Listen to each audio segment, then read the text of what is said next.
Le thème de notre exhortation est notre véritable identité devant Dieu.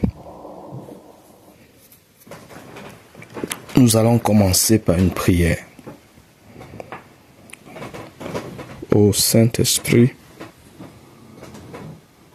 je t'en supplie, au nom de Jésus-Christ, prends le contrôle. Prends le contrôle, ô Saint-Esprit, ô Père, Dieu de lumière qui siège dans les lieux élevés, dans la sainteté. Prends le contrôle de ce temps de prière, de ce temps de réflexion, de ce temps de méditation sur ta parole.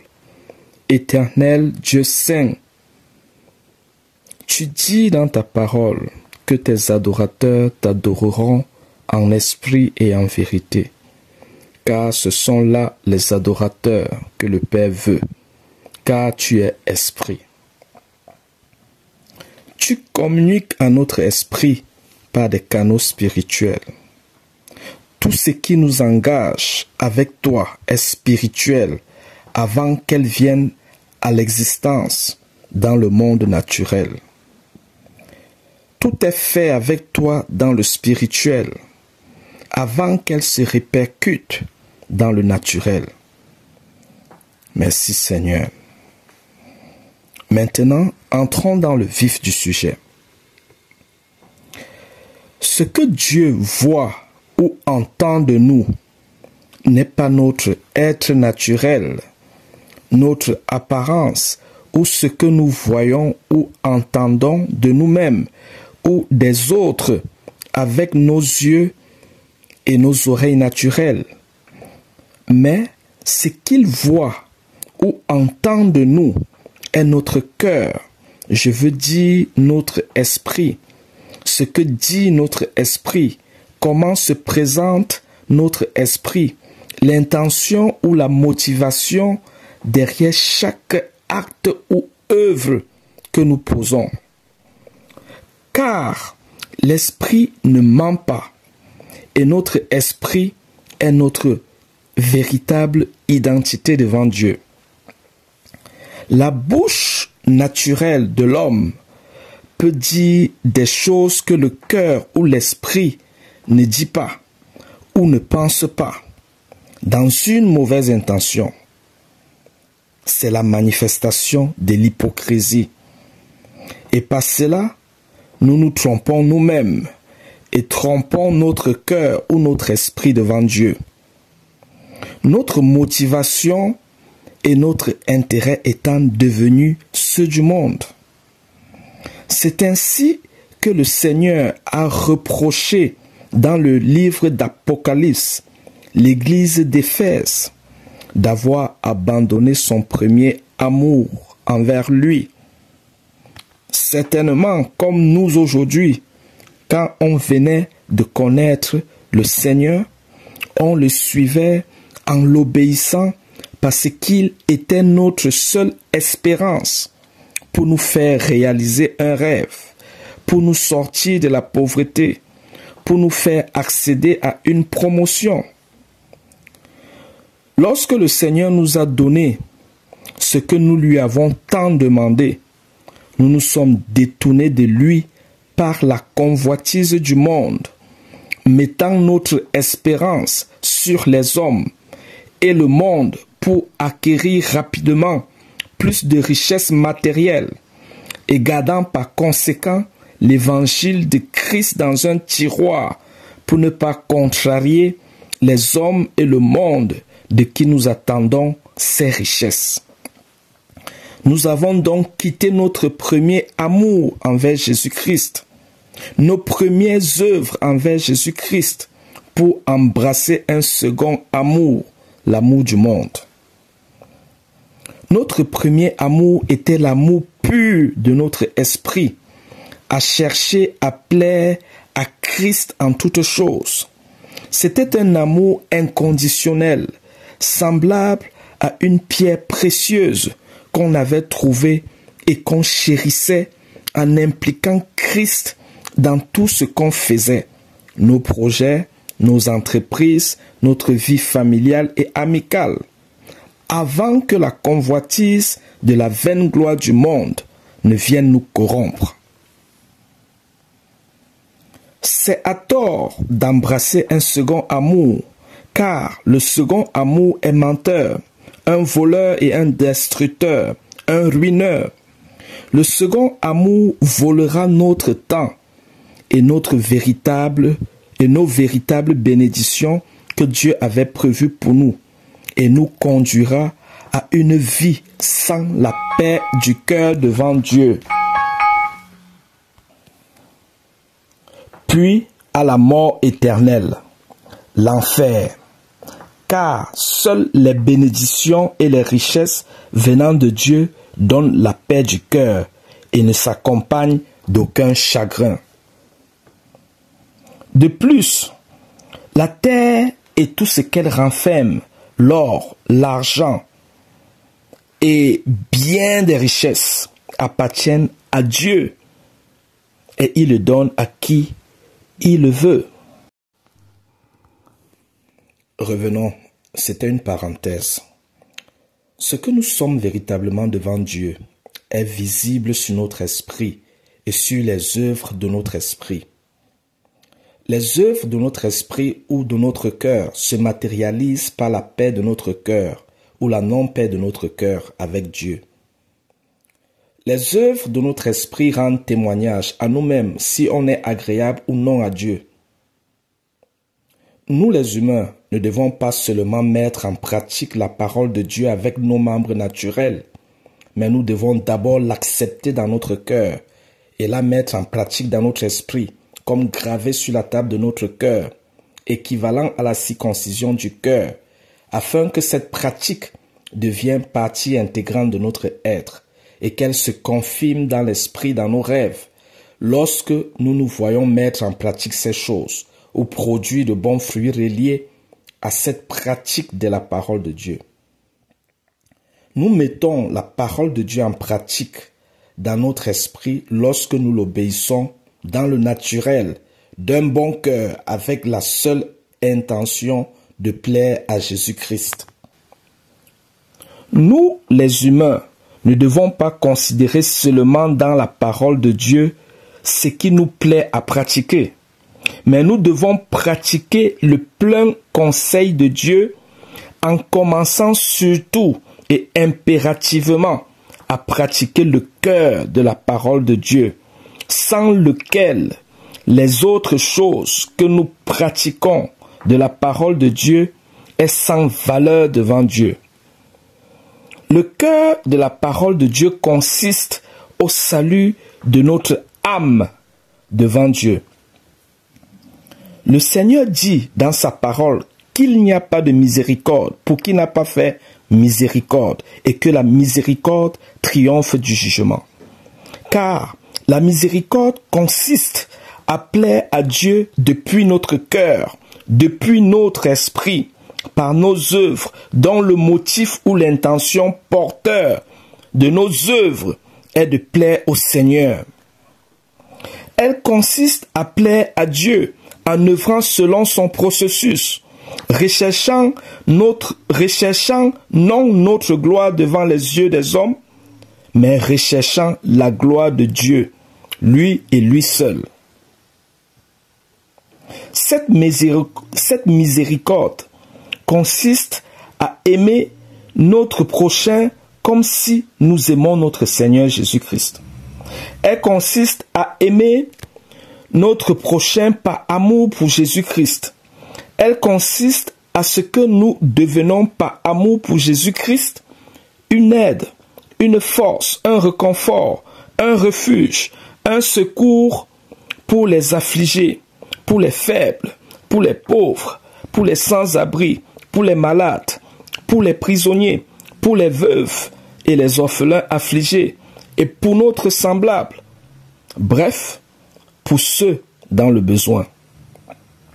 Car le Seigneur dit dans sa parole qu'à la fin des temps, il réunira les brebis à sa droite et les boucs à sa gauche, et il dira à ceux qui seront à sa droite, Venez, vous qui êtes bénis de mon Père, et prenez en possession le royaume qui vous a été réservé dès la fondation du monde. Car j'ai eu faim, et vous m'avez donné à manger. J'ai eu soif, et vous m'avez donné à boire. J'étais nu, et vous m'avez vêtu. J'étais malade, et vous m'avez visité. J'étais en prison, et vous êtes venus vers moi. Tant que vous avez fait ces choses aux plus humbles, c'est à moi que vous les avez faites. Et au bouc, à sa gauche, il leur dira, retirez-vous de moi et allez dans le feu éternel qui a été réservé pour Satan et ses anges. Car j'ai eu faim et vous ne m'avez pas donné à manger. J'ai eu soif et vous ne m'avez pas donné à boire. J'étais nu et vous ne m'avez pas vêtu. J'étais malade et vous ne m'avez pas visité. J'étais en prison et vous n'êtes pas venus vers moi. Tant que vous n'avez pas fait ces choses aux plus humbles, c'est à moi que vous ne les avez pas faites. Comme pour dire aux brebis, venez, vous qui êtes bénis de mon Père, prenez en possession le royaume qui vous a été réservé dès la fondation du monde, car vous m'avez fait miséricorde.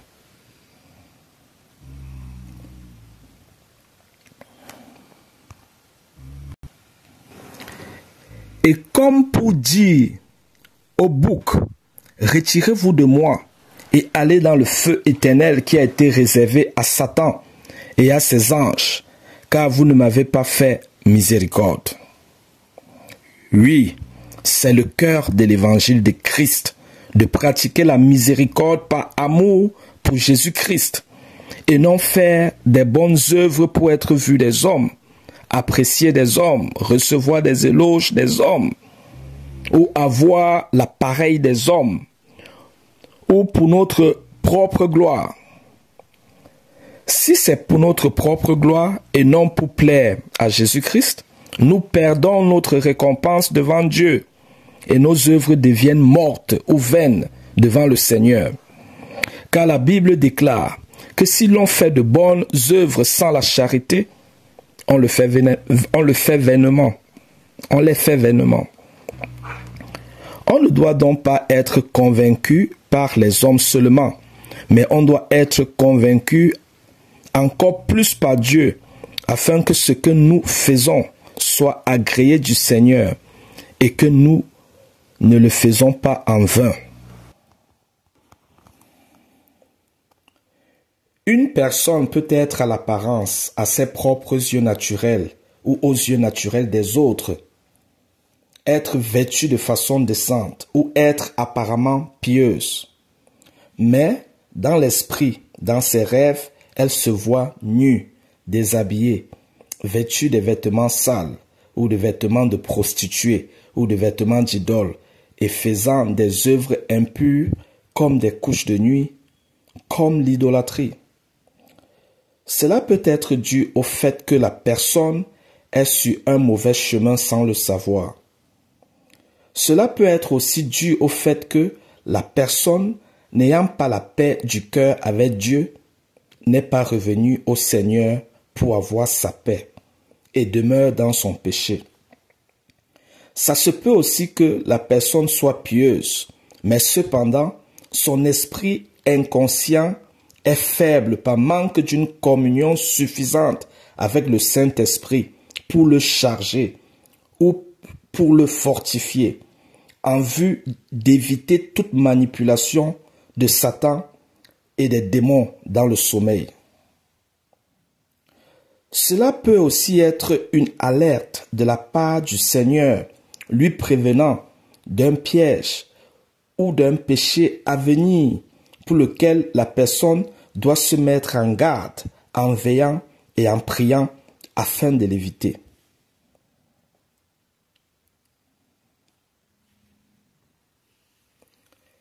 Il est important pour nous d'avoir la paix du cœur avec le Seigneur pour cerner notre véritable identité devant Dieu. Le Seigneur nous le révélant en esprit, afin que nous agissions pour tendre à une identité meilleure. C'est Dieu qui permet dans l'esprit que nous sondons notre véritable identité dans l'esprit par des rêves, des songes ou des cauchemars, afin que, par le souvenir de nos rêves, nous sachions quoi améliorer ou travailler par amour pour Christ dans la prière et la pratique pour acquérir une identité meilleure qui s'enracine dans notre cœur et devient une partie intégrante de notre être, au point que dans les rêves ou les cauchemars, on se trouve naturellement être ou faire ce qui honore Dieu et être spirituellement alerte. C'est notre relation avec Dieu se matérialisant par la paix du cœur avec Dieu qui représente notre véritable identité devant Dieu, c'est-à-dire le vêtement que nous portons devant Dieu et les œuvres que nous faisons devant Dieu. Souvenons-nous que Dieu est esprit et que ce qui nous concerne devant lui, Dieu, est aussi esprit, donc notre esprit. C'est une grâce de Dieu de se souvenir de ce que nous avons vu ou entendu nous concernant dans l'esprit au travers des rêves, des songes, des visions, des cauchemars. Notre apparence en vérité est un camouflage cachant ce que nous sommes ou faisons véritablement. C'est ainsi que si nous voyons un voleur avec une tenue de médecin, on le prendra pour un médecin et on viendra se faire consulter par lui.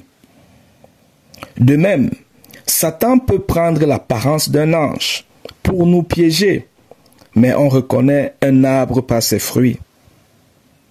Par contraste, si Satan s'aperçoit que notre camouflage n'est pas authentique à notre esprit, notre foi, semblable aux 7 fils de Séva dans la Bible, il viendra nous corriger, nous affliger de l'avoir fait peur. Dans notre camouflage, nous pouvons refléter ce que nous sommes. Soit effrayer ou tromper l'ennemi pour qu'il s'enfuit loin de nous. Mais un jour, il viendra tester l'authenticité de notre camouflage pour voir si ce qu'il voit en apparence l'est réellement de cœur. Raison pour laquelle nous devons prioriser d'être des soldats de Dieu dans notre cœur ou notre esprit, avec ou sans camouflage. Nos armes, nos stratégies et nos techniques de combat sont cachées dans notre cœur. Je veux dire notre esprit. Et si l'ennemi vient contre nous à cause ou sans notre camouflage, il nous trouvera prêts à triompher de lui en toutes choses par la foi en Jésus-Christ, notre Seigneur et Dieu souverain. C'est ainsi que l'intelligence que Dieu donne à ses enfants, encore appelée renouvellement de l'intelligence, est une folie pour le monde. Car ainsi parle l'intelligence de Dieu. Le plus grand parmi vous sera votre serviteur, et le premier parmi vous sera votre esclave. Tandis que l'intelligence du monde dit le contraire, que le plus grand, le premier parmi vous reçoit les éloges des autres, fait des autres ses serviteurs, ses subordonnés, ses inférieurs, ses esclaves. Autre part, le renouvellement de l'intelligence dit « Aimez vos ennemis par amour pour Christ, car cet amour pourra amener votre ennemi à la repentance pour le salut de son âme et vous préservera vous-même d'être tenté par le diable avec le même péché de votre ennemi. » Alors que l'intelligence du monde pousse l'homme soit à haïr son ennemi et lui faire la guerre, ou à flatter son ennemi parce qu'il est plus fort que lui, dans l'intention future de le surprendre et l'expédier en enfer quand l'occasion se présentera. La sagesse de notre Dieu est immense et appelle la sagesse du monde folie. On ne peut connaître les choses de Dieu que si on est habité par son esprit, car l'esprit sonde même les profondeurs de Dieu. De même, on connaît les choses du monde que si on est habité par l'esprit du monde. Nous sommes des véritables enfants de Dieu que si la nature de Dieu habite en nous. Cette nature, c'est son Saint-Esprit, sans lequel on ne peut appartenir à Jésus-Christ. Ce qui fait que nous devons permettre au Saint-Esprit à nous posséder en désirant sincèrement Christ en nous, par notre soumission et notre obéissance à la conduite de la parole. Satan ruse contre les hommes pour les maintenir captifs en leur faisant oublier leurs rêves, soit par des incantations, des formules ou des systèmes spirituels qu'ils ont conçus à cet effet, pour que les hommes ne se souviennent pas de leurs rêves ou de leurs cauchemars, afin d'agir par la foi pour mettre leur vie en ordre devant Dieu. Par ailleurs, Satan permet à certaines personnes de s'en souvenir, parce qu'il sait que cela plantera en eux la peur favorable pour leur destruction, car ces personnes ignorent la vérité qui les a franchis.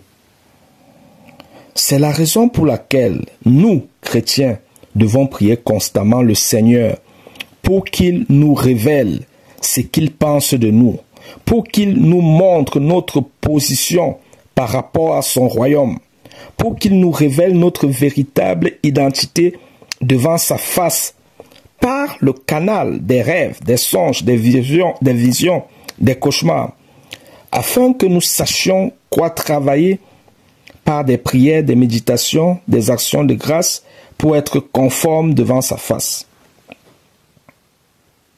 Satan ruse aussi en laissant les chrétiens dans une zone confortable de non-persécution pour les encourager à demeurer dans leur position et ne pas interroger Dieu pour savoir où ils en sont véritablement. Car tout ce qui est près de Dieu subit des attaques, manifestation de la haine de Satan envers les véritables enfants de Dieu. Satan est habile à tromper afin que nous restons dans son domaine d'opération. Une personne peut être affligée par Satan, soit par la maladie, le manque, l'échec, et être un ami de Dieu, un élu de Dieu, un candidat du ciel. Cependant, Dieu peut permettre que nous subissions l'affliction pour que nous nous rapprochons davantage de lui, pour entretenir notre flamme pour lui. L'affliction d'un enfant de Dieu est sur le regard, la responsabilité et le contrôle de Dieu. Le Seigneur nous demande de prier sans cesse, c'est-à-dire prier continuellement par notre esprit ou notre cœur, sans faire une pause. Car faire une pause dans la prière, c'est faire une pause dans la foi. Faire une pause dans la foi, c'est faire une pause avec Dieu. Et la pause est une brèche, une porte ouverte où Satan peut s'infiltrer et déposer dans notre cœur ou notre esprit une suggestion, une tentation pour nous détourner et nous éloigner de Dieu quand notre esprit est faible. Car le Seigneur nous demande de garder notre cœur, je veux dire notre esprit, plus que toute autre chose, car de lui viennent les sources de la vie. Et c'est du cœur que sort ce qui souille l'homme devant Dieu. Car c'est avec notre cœur que le Seigneur communique. C'est aussi avec notre cœur que Satan essaie de communiquer pour nous corrompre. Nous devons garder notre cœur par la prière sans cesse, la méditation sur la parole de Dieu, les louanges donnant gloire à Dieu, afin que notre cœur, notre esprit soit fortifié et prêt pour repousser naturellement toute tentation ou suggestion des démons. Nous devons prier sans cesse, car Satan ces démons et ces agents rôdent à tour de rôle de façon très fréquente pour saisir la moindre opportunité qui se présenterait pour influencer notre cœur, je veux dire notre esprit. Le Seigneur dit dans sa parole de lui rendre continuellement grâce pour toutes choses, afin que sa paix garde notre cœur et nos pensées en Jésus-Christ. Je tiens à noter qu'il dit toutes choses, c'est-à-dire des moindres choses aux grandes choses, des choses les plus évidentes aux choses les moins évidentes. C'est-à-dire, en tout temps, dans notre cœur, notre esprit, nous devons lui dire « Merci Jésus, merci Jésus, merci Jésus ». Par exemple, « Merci Jésus pour l'action que je suis en train de faire. Merci Jésus de m'avoir donné la capacité d'utiliser mes mains. Merci Jésus de m'avoir donné la capacité d'utiliser mes pieds. Merci Jésus pour les dents que je brosse. Merci Jésus pour le repas que je mange. Merci Jésus pour la respiration, la santé, l'être, le mouvement, l'intelligence, le discernement du bien et du mal, la révélation, etc. Dis en tout temps dans notre cœur, merci Jésus, merci Jésus, merci Jésus. Ensuite, par le rappel ou l'inspiration du Saint-Esprit, citer des versets bibliques, des psaumes, des louanges au Seigneur dans notre cœur, ou des prières inspirées dans notre cœur. Ce merci Jésus continuel nous connecte et nous garde en Jésus-Christ. Ce qui fait que quand on rencontre n'importe qui, ce merci Jésus nous poussera à bien parler à l'autre selon Dieu. Et le Saint-Esprit en nous inspirera à bien parler à l'autre et prendre le contrôle et prendra le contrôle de la conversation. On doit s'y prendre avec endurance et persévérance, afin que cela soit gravé sur la table de notre cœur et devienne une partie intégrante de notre être, afin de toujours nous garder près du Seigneur. La prière sans cesse est un style de vie que le Seigneur nous appelle à mener dans notre cœur, notre esprit. Notre cœur, c'est notre esprit par lequel on peut parler à l'intérieur de nous, sans murmurer, sans utiliser notre bouche naturelle, par lequel on peut penser. C'est ainsi que notre identité en Christ est bâtie, et que le Saint-Esprit prend le plaisir de s'inviter pour nous posséder. Le Seigneur dit dans sa parole que si nos membres, nos yeux, sont une occasion de chute pour nous, vaut mieux les arracher et les jeter loin de nous, que de les avoir sur nous et brûler en enfer à cause d'eux. C'est une façon pour le Seigneur de nous demander d'exproprier nos membres, nos yeux, nos oreilles, c'est-à-dire que nous ne soyons plus les propriétaires de nos membres, nos yeux, nos oreilles, c'est-à-dire que nous faisons de Jésus-Christ le nouveau propriétaire de nos membres, de nos yeux, nos oreilles, nos pensées, notre cœur, en les lui confiant par notre obéissance à la prière sans cesse et de continuelles actions de grâce. Car en Christ, nous ne nous appartenons plus, mais nous appartenons à Christ. Le Seigneur nous enseigne de ne rien faire sans lui, mais de faire toutes choses avec lui comme au travers de lui, en nous abandonnant à la conduite de sa parole, en nous abandonnant entre les mains du Saint-Esprit, au point que nos membres soient immergés dans les membres du Saint-Esprit et nos yeux immergés dans les yeux du Saint-Esprit, afin que, voyant ou marchant ou faisant, nous convoitons ou ni ne courons, nous ne convoitons ou ni ne courons au mal, ni ne faisons le mal. en sorte qu'en voyant avec nos yeux, nous ne convoitons pas, mais éprouvons le sentiment que Christ éprouve en voyant la même chose. Par exemple, au lieu d'éprouver de la convoitise pour une personne vêtue de façon provocatrice que nous voyons, nous éprouverons plutôt de la compassion, de la pitié pour cette personne, au point de prier pour cette personne pour que Christ touche son cœur afin de la ramener à lui. Le Seigneur dit dans sa parole qu'en toute chose, nous devons lui faire connaître nos besoins par des prières, des supplications avec des actions de grâce. Et la paix de Dieu qui surpasse toute intelligence gardera nos cœurs et nos pensées en Jésus-Christ. Comme pour dire que pour un seul besoin, nous devons adresser à Dieu des multiples prières, de multiples supplications, des actions de grâce jusqu'à ce qu'il nous donne la paix dans notre cœur à propos de cela, jusqu'à ce qu'il nous réponde. N'oublions pas de demander à Dieu de bonnes choses et non de mauvaises choses. Car le Seigneur dit dans sa parole, vous demandez, vous ne recevez pas, parce que vous demandez mal dans le but de satisfaire vos passions. Adultères que vous êtes, ne savez-vous pas que l'amour du monde est inimitié contre Dieu? Nous devons donc demander à Dieu des bonnes choses pour la seule gloire du Seigneur.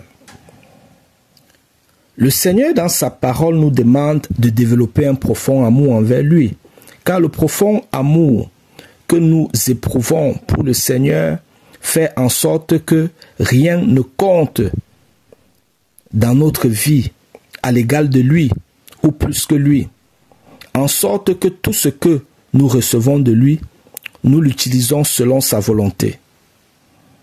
Éprouver un profond amour pour Jésus-Christ est notre sécurité qui nous garde près de Dieu, afin que nous jouissions pleinement des choses que Christ a réservées à ceux qu'il aime, et afin que nous sauvons notre âme. L'acquisition d'un profond amour envers Christ passe par notre obéissance à ses commandements, avec un bon cœur, une bonne intention, celle de plaire à Jésus-Christ. Cette acquisition vient avec la prière sans cesse, de continuelles actions de grâce, la méditation sur la parole de Dieu, les louanges au Seigneur. Nous devons faire toutes choses pour plaire au Seigneur, afin que nous ne perdions pas la récompense devant le Seigneur. Le Seigneur dit que si nous jeûnons, nous ne devons pas avoir un visage triste pour montrer aux hommes que nous jeûnons, mais nous devons laver notre visage afin qu'il soit rayonnant devant les hommes pour qu'ils ne sachent pas que nous jeûnons. Car jeûner ou faire quelque chose par amour pour Jésus-Christ n'alerte pas les autres de venir voir ce que nous faisons dans le but de recevoir des hommes, des éloges, des félicitations, des appréciations. Mais c'est une intimité entre Jésus-Christ et nous. Le jeûne que nous faisons doit être poussé par le Saint-Esprit, afin qu'au terme du jeûne, nous recevons davantage les qualités de Christ en nous. Si au cours du jeûne, nos pensées se détournent de Dieu pour se tourner vers la famine, pour se tourner vers la montre, pour que l'heure de fin du jeûne arrive vite, on sera moins disponible à entendre Dieu s'il nous parle et sortirons de notre jeûne sans rien. Mais si le jeûne est poussé par le Saint-Esprit, on sera emporté dans une communion continue avec le Saint-Esprit au point de ne pas voir le temps passer. Car le Saint-Esprit va nous posséder pour nous emporter dans la capacité de Dieu. La capacité de Dieu va nous emporter dans la dimension du temps de Dieu, au point que nous ne verrons pas le temps passer. Car pour Dieu, 1000 ans sont comme un jour.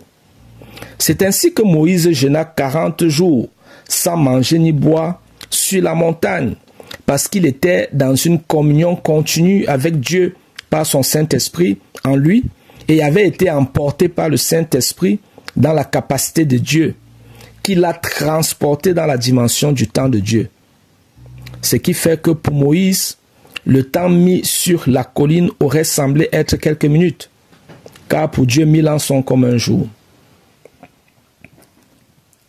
S'il fallait qu'on voie comment Jésus était tenté par le diable dans le désert, nos yeux allaient voir Jésus parlant seul, comme un fou, sans voir Satan. Car Satan est un esprit qui parle à notre esprit par des suggestions, des pensées mauvaises, des tentations, des mauvais désirs, des envies, auxquelles, comme Jésus, nous devons repousser ces mauvaises pensées et émotions par la parole de Dieu dans le nom de Jésus-Christ.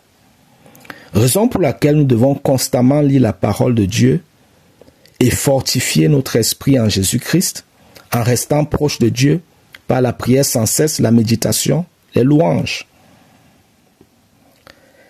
Il y a souvent les comparaisons entre les enfants de Dieu, comme il y avait eu comparaison entre Jacques-Jean et les autres apôtres, qui voulurent occuper les plus grandes places dans le ciel, à gauche et à droite de Jésus. Jésus leur a dit que celui qui veut être le premier parmi vous, qu'il soit votre serviteur, et celui qui veut être le plus grand parmi vous, qu'il soit votre esclave. Et Jésus s'est donné lui-même en exemple à eux, en lavant leurs pieds comme un serviteur. Comme pour dire que la comparaison entre les enfants de Dieu doit les pousser à faire davantage le bien les uns envers les autres, à s'aimer davantage les uns des autres, à rapprocher davantage l'autre à Christ. De même, les enfants de Dieu doivent se réunir, non pas pour être pires ou pousser l'autre à plus pécher, mais se réunir pour s'édifier mutuellement en Christ et rapprocher l'autre davantage à Christ, afin d'avoir une place plus grande dans les cieux. Car le Seigneur veut lui-même être notre propre berger, en se révélant à nous dans des songes, des visions, des signes et des prodiges. Je vous encourage à établir une relation d'amour avec Jésus-Christ en vous soumettant à la conduite de la parole de Dieu et au Saint-Esprit, afin d'expérimenter de la part du Seigneur ses manifestations dans vos vies et afin de recevoir de lui des instructions particulières sur des situations diverses de votre vie. Je tiens à rendre hommage à un serviteur de Dieu. Je bénis le Seigneur pour son fils le prophète Tib Joshua, qui l'a déjà rappelé, par qui le Seigneur m'a beaucoup enseigné et béni. Je vous conseille et vous encourage à suivre les enseignements du prophète Tib Joshua sur YouTube, disponible en anglais, français, espagnol. Car c'est seule la gloire de notre Seigneur Jésus-Christ que nous cherchons. Clôturons cette exhortation par une courte prière. Prions. Père Céleste, nous te rendons grâce pour ce message et te remercions de nous avoir purifiés et réconciliés avec toi par ce message. Père Céleste, nous te désirons davantage et te supplions de nous posséder par ton Saint-Esprit et de faire habiter en nous les qualités de Jésus-Christ. Couvre-nous par ton sang précieux, ainsi que les membres de nos familles et tout ce qui est à nous. Ne détourne point ton regard de nous et sois avec nous tous les jours pour nous bâtir en toi, au nom de Jésus-Christ. Au nom de Jésus-Christ. Au nom de Jésus-Christ. Merci Seigneur. Amen, amen, amen.